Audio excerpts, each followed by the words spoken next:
fiery horse with the speed of light, a cloud of dust, and a hearty Hi-Yo Silver, the Lone Ranger.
With his faithful Indian companion Tonto, the daring and resourceful masked rider of the plains led the fight for law and order in the early western United States.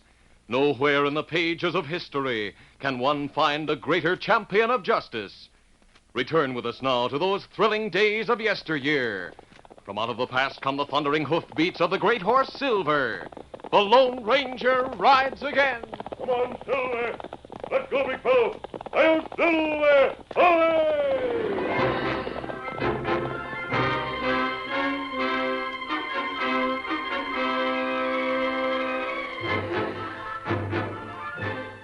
Two men sat on motionless horses on a high plateau, watching the plain below them as the great wagon train, winding its way like a long white serpent, moved slowly and majestically forward.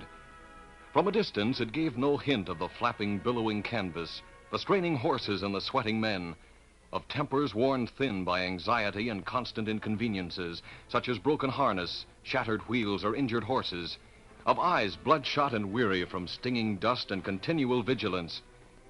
About 50 prairie schooners, carrying the worldly goods and the future hopes of many men, women, and children, made up the long line. But the two men watching from the plateau were thinking of something else. One of them finally voiced the thought to his companion.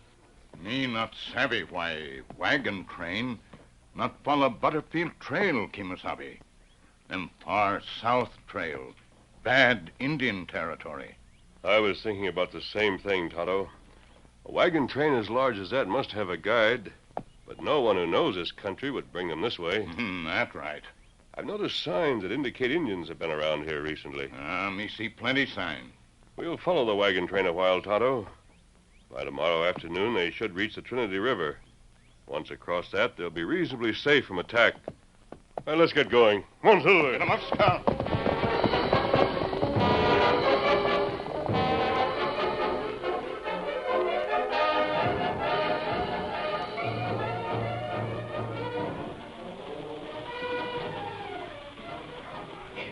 Meantime, on the plain below, the cumbersome prairie schooners continued their southwestward course.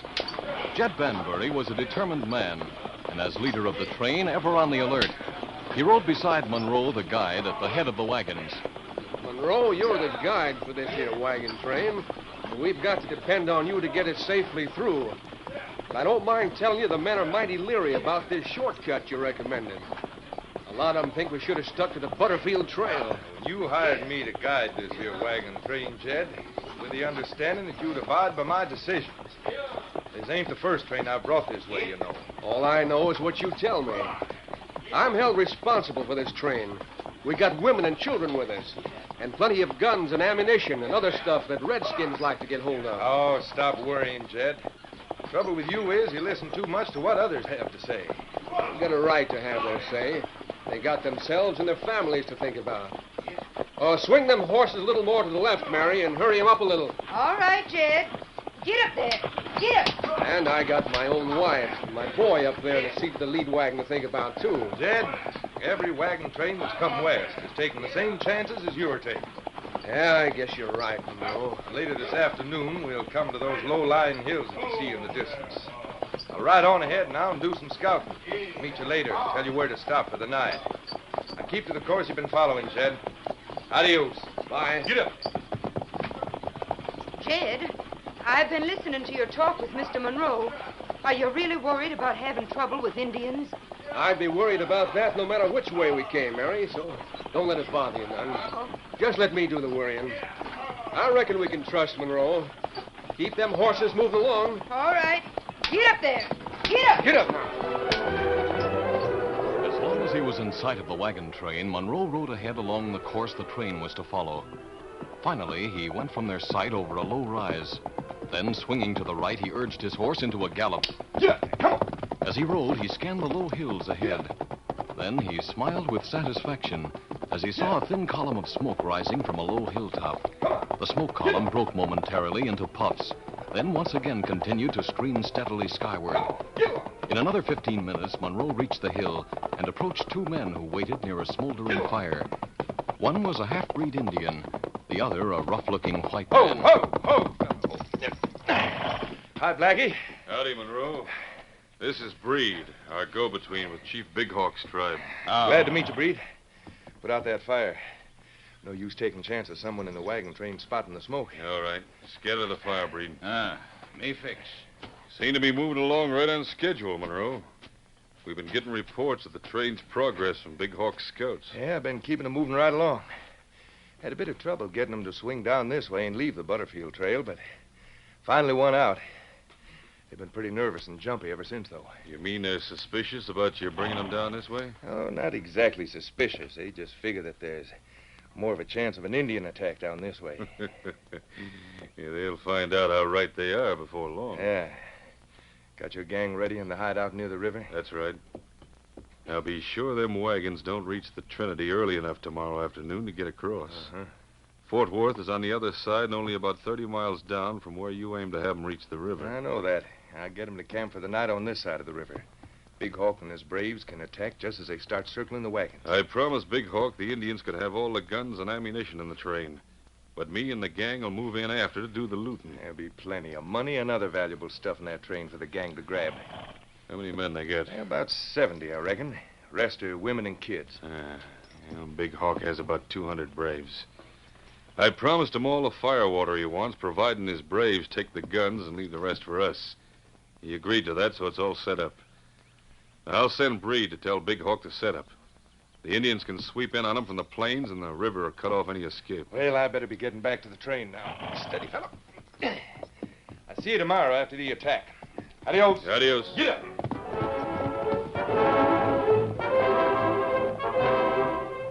Meantime, two others had seen the smoke signal.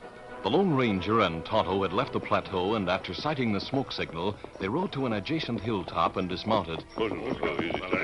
Then, with the aid of a telescope, the masked man observed the three figures near the scattered fire. Two white men and an Indian, Tonto. I wish I could hear what they're saying. Signal smoke stopped now. Yes, they've scattered the fire. One of them is wearing the fringed buckskin outfit of a scout or guide. Here, see for yourself. Me see him. You think maybe him come from wagon train, Kemosabe? Could be. Maybe the other two are advanced scouts. And Wait, Kemosabe, wait. Yes? Indian face this way now. Him wear war paint. Him not scout. Let me see. Yes, you're right. The scout is mounting to leave. Maybe we follow.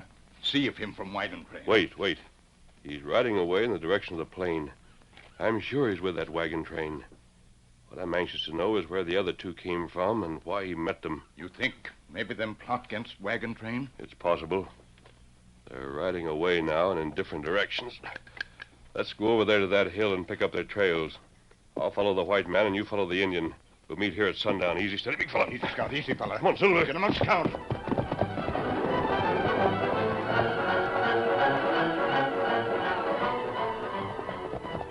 Silver. Who's got what, fella? Easy. The hoof marks are easy to see, Tonto. Ah. The tracks that go toward the hills to the west are the Indians. Those that go toward the river are those of the white man. I noticed the direction each took as I watched through the telescope. Me follow Indian's trail. Come back and meet you on other hilltop at sundown. Good. But be careful, Tonto. I'll follow the trail that heads toward the river. Let's get started. Adios. Adios. Get him up, Scout. Come on, Silver.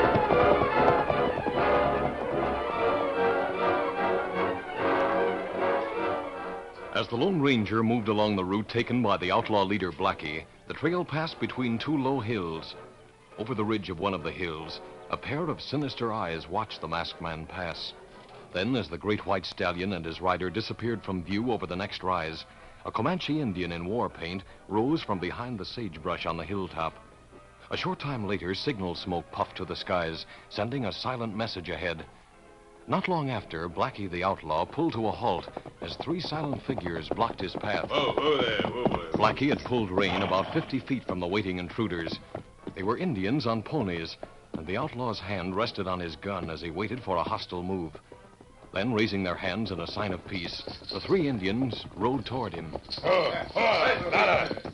Indian braves belong Big Hawk tribe? Ah. Well, glad to hear it. For a minute, I was afraid you weren't with Big Hawk. Comanche, wait for White Chief. Bring message. Message for me? Ah, What is it? smoke signal come from hills behind White Chief. Smoke tell Comanches, man who wear mask, ride white horse, follow trail of White Chief. You mean some masked hombre's trailing me now? Ah, him come soon. Comanches wait with White Chief. Kill man who wear mask. Hey, that's a good idea. We'll wait and ambush him. Boulders around, bend ahead. We go there. Wait. Soon him come. We go now. All right, lead the way. That masked hombre'll sure be in for a surprise. All right, go on now. Let's get to the boulders. Get back.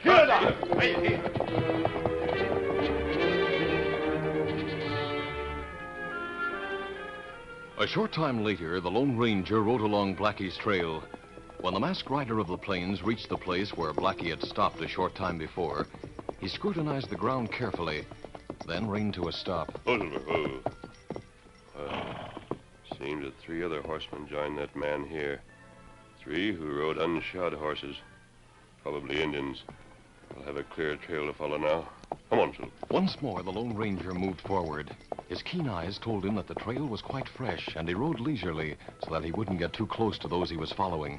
As he approached the place where the trail turned, the great Silver raised his head high, his ears pointed forward and nostrils distended.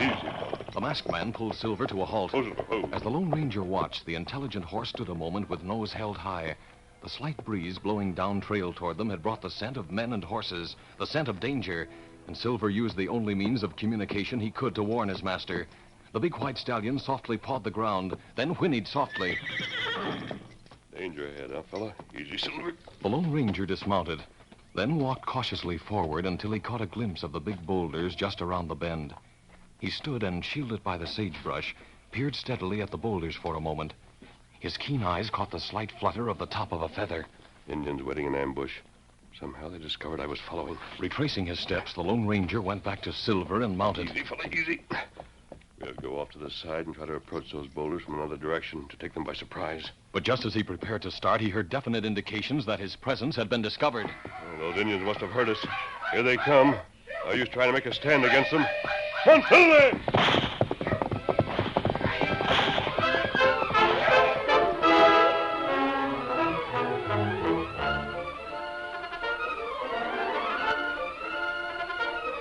The curtain falls on the first act of our Lone Ranger story. Before the next exciting scenes, please permit us to pause for just a few moments.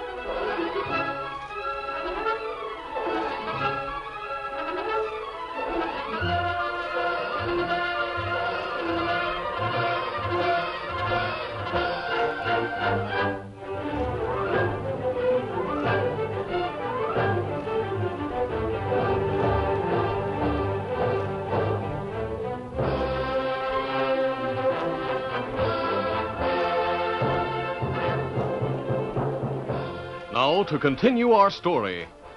Even before the Indians and Blackie appeared around the bend, the great horse Silver had sprung into action. Racing at top speed, he carried the Lone Ranger back along the trail, with the outlaw and the 3 Indians in hot pursuit.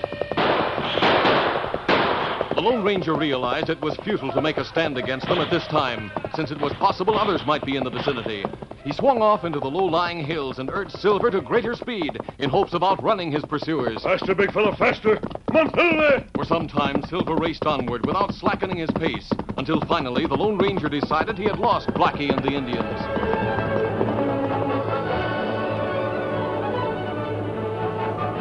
Using every device of cunning he knew to cover his trail, the masked man headed back to the place where he was to meet Tonto. It was dusk when he arrived there and found Tonto waiting. Oh, Silver. Oh, easy, steady, big fella.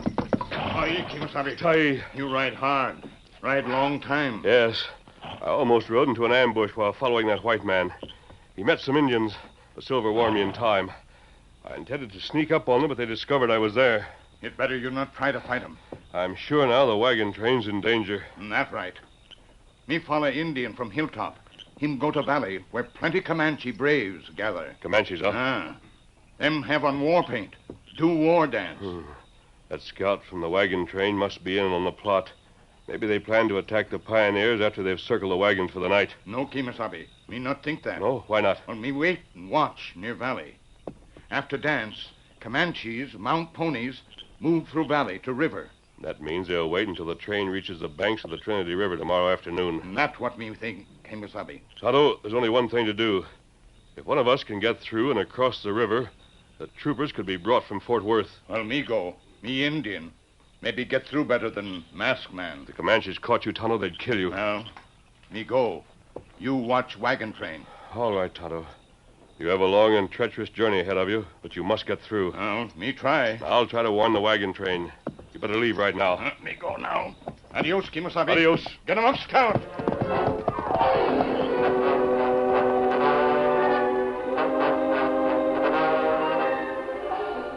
After Tonto left, the Lone Ranger rested a while. Then, mounting Silver, he set out in the growing darkness toward the wagon train. Meantime, the guide Monroe had rejoined the wagon train. And as dusk fell, he sat on his horse beside Jed Banbury as the others formed the wagons into a big circle on the plain. Move them closer together over there. Then get those horses unhitched and put them in the center of the circle. Well, Jed, next time we stop, we'll be on the banks of the Trinity River. I'm hoping we can reach the Trinity in time to get across tomorrow afternoon. Do you think we can, Mr. Monroe? Well, that depends, ma'am. No use wearing the horses out to do it, though. Easy now, boy. Well, looks like things are pretty well set. Here, let me help you down, Mary. All right. Thank you. Oh, it's good to stretch. Our boy is plumb tuckered out. He's sound asleep inside the wagon. Well, let the little fella sleep, Mary, till you get supper ready anyway. I'll go start getting the victuals ready now. I see the men have fires started. Why don't you dismount and stretch a while, Monroe? Yeah, I might as well. Easy, boy. Tell me, did you see any signs of Indians anywhere ahead? No, nary a sign, Jed. We've been mighty lucky so far. Yep, I reckon we have at that. Once we get across the Trinity, I hear tell there's little danger. That's right. You did a mighty good job of guiding, Monroe. Reckon we were wrong about not wanting to take this shortcut after all. I'm glad you feel that way, Jed. I better go look things over, make sure that everything's been done right. See you later, Jed. Sure.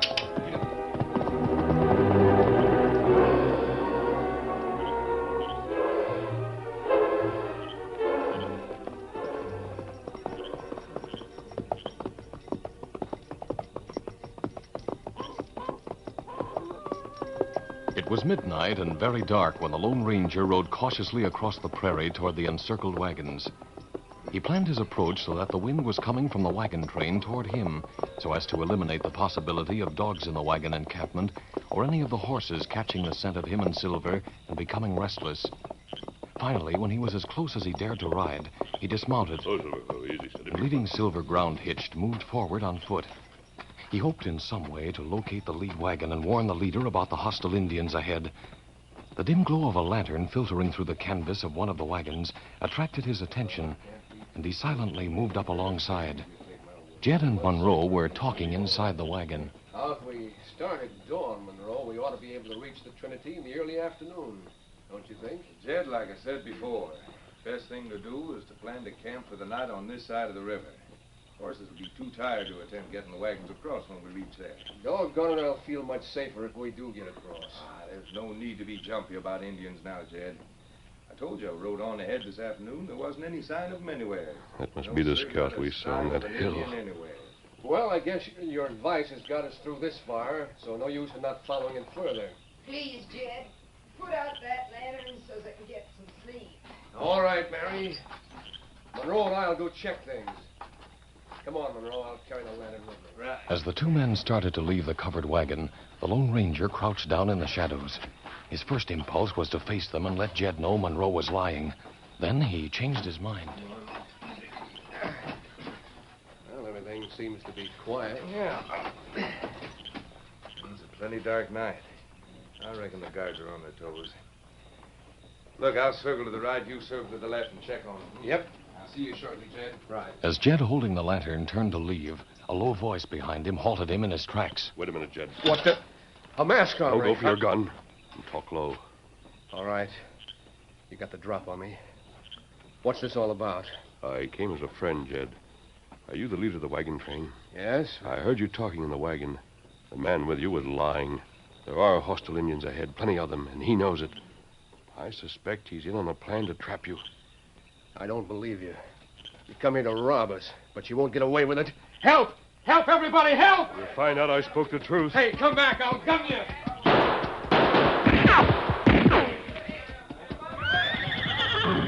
Can't say I didn't try. Steady, big fella. Come on, through there!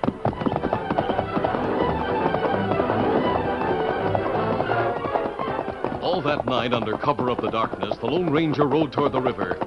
Since his effort to warn Jed Banbury had failed, he decided to be ready and waiting to help the pioneers when the wagon train reached the Trinity River.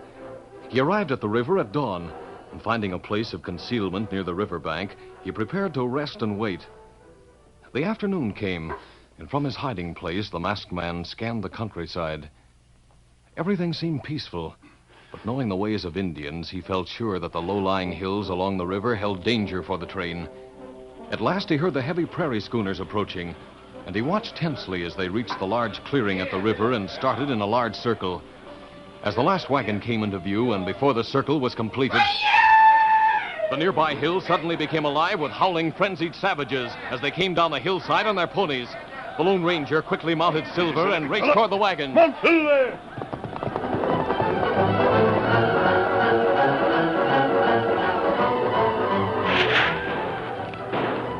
Jed Banbury, who sat on his horse beside Monroe near the lead wagon, turned in fury toward the guide as the Indians started forward. Indians! You led us into a trap. I was warned. You haven't got a chance, Jed. I'll finish you right now. No! Oh, Silver, oh, easy.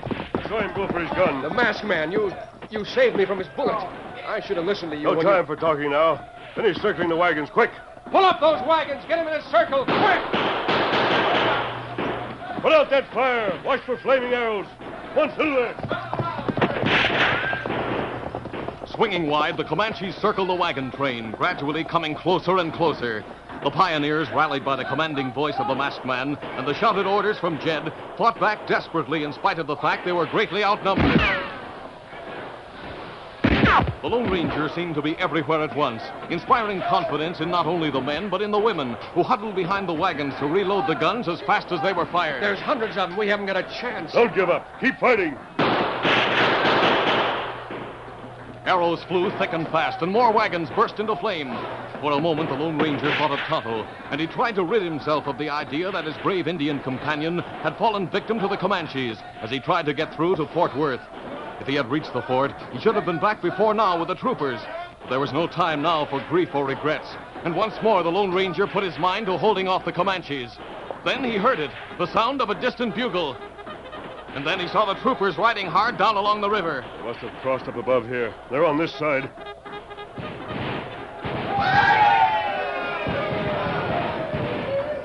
When the Comanches saw the troopers, they fought back for a few minutes, then broke for the hills with the troopers in hot pursuit. Oh, Jed, the troopers, thank heaven. By thunder, I don't know what brought them here, but we were almost done for. Hey, here comes another redskin. Oh, wait, he's a friend. Tonto, I was worried. We have plenty trouble getting through. We come plenty fast. None too soon. Troopers find other white feller with half-breed. Put men to guard him. Hold him to question. Good. I'm sure we'll find that they were in on the plan with the guide. He's wounded and also a prisoner. Let's go talk to him. The men will finish him off if they find out. Here he is, the ornery coyote. We'll turn him over to the troopers. They'll take care of him. The Indian here told me about you, mister. Captain, if it hadn't been for this masked man, we'd have all been killed. He rallied the men and fought like a wildcat. He tried to warn Jed last night, but Jed wouldn't listen. Captain, Tonto and I saw this guide meet with another man and a half-breed yesterday. Then the other white man met 3 Comanches and tried to ambush me when I followed him. It wasn't my idea. Blackie planned it. Him and his gang was to loot the wagon train. We caught the others, and we'll take this man along, too. Oh. The Comanches have been beaten, and those that are left rounded up. Good. Tonto and I shall be near in case of more trouble, Jed. Fine. We'll get our horses now. Come, Tonto. You sure saved our skin, man. Thanks a lot. Thanks a lot. Adios, man. Oh, he's wonderful. Why, if it hadn't been for him... And think I almost shot him last night. Captain, who is he, do you know? The Indian told me that he's the Lone Ranger.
This is a feature of the Lone Ranger Incorporated, created and produced by George W. Trendle, directed by Charles D. Livingston, and edited by Fran Stryker.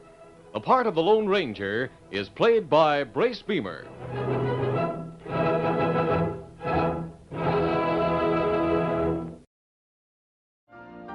You've been listening to the OTR Gold Network. Find more classic radio at otrgold.com.